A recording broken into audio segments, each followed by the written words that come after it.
Today I'm going to show you a very cool little tool in Python called list comprehension. So usually if you want to create a list from a range or from other list or from any source, right? So what you have to do is loop through the data and just append the values into that list.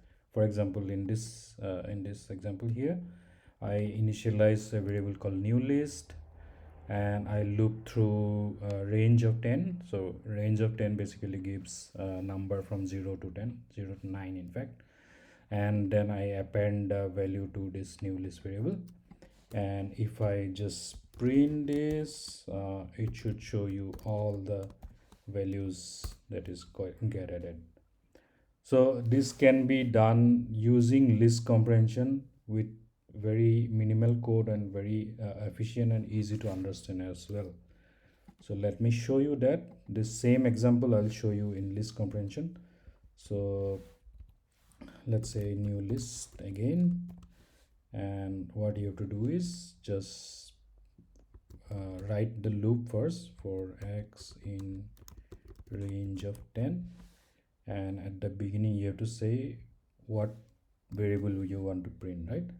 So something like that. And if I do a print of new list now, so you should be able to see the same values uh, as you can see here.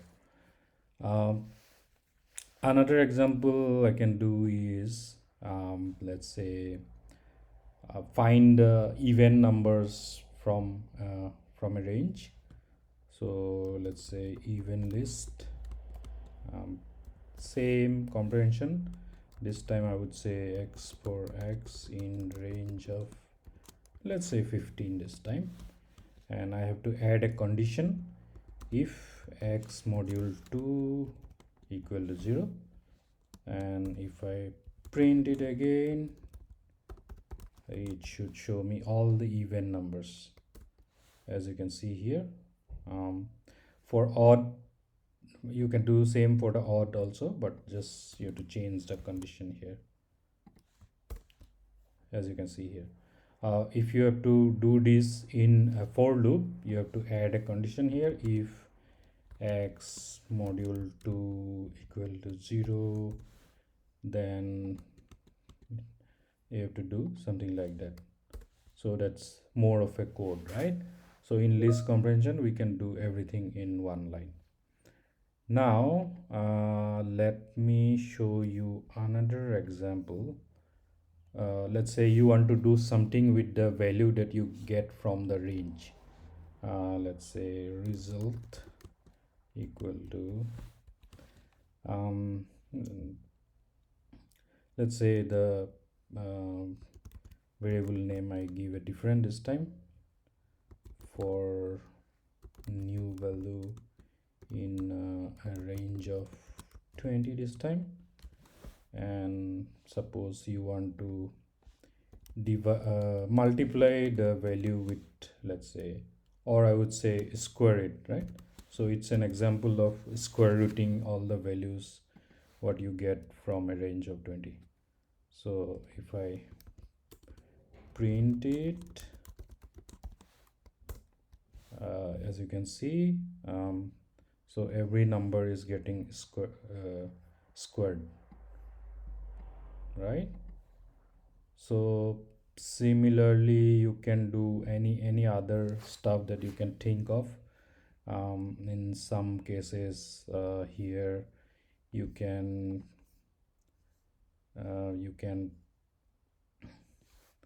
sorry,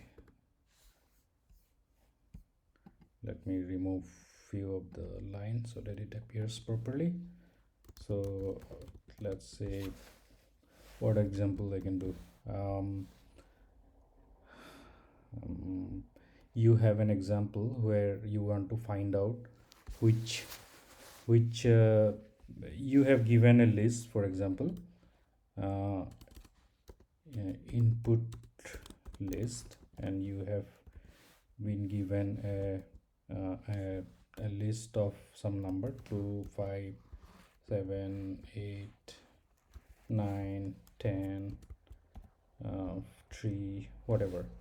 So you have been asked to print all the numbers which are uh, smaller than a given number or greater than a given number. So this can also be done very easily using list comprehension. So I would say x for x in input list this time. I have to say if x is greater than 7. So what it will do me is print out all the elements which are greater than 7. So if I print the result, I should see all the numbers which are greater than 7, or same way you can do the smaller. So this will print me everything. So there are different kind of combination that you can use list comprehension, and this is a very it's a feature which you can use in many different variations in many different ways. So it's a very good feature of Python. So hopefully you like this video, and if you did, then please don't forget to subscribe to my video with a promise that I'll be adding new videos soon.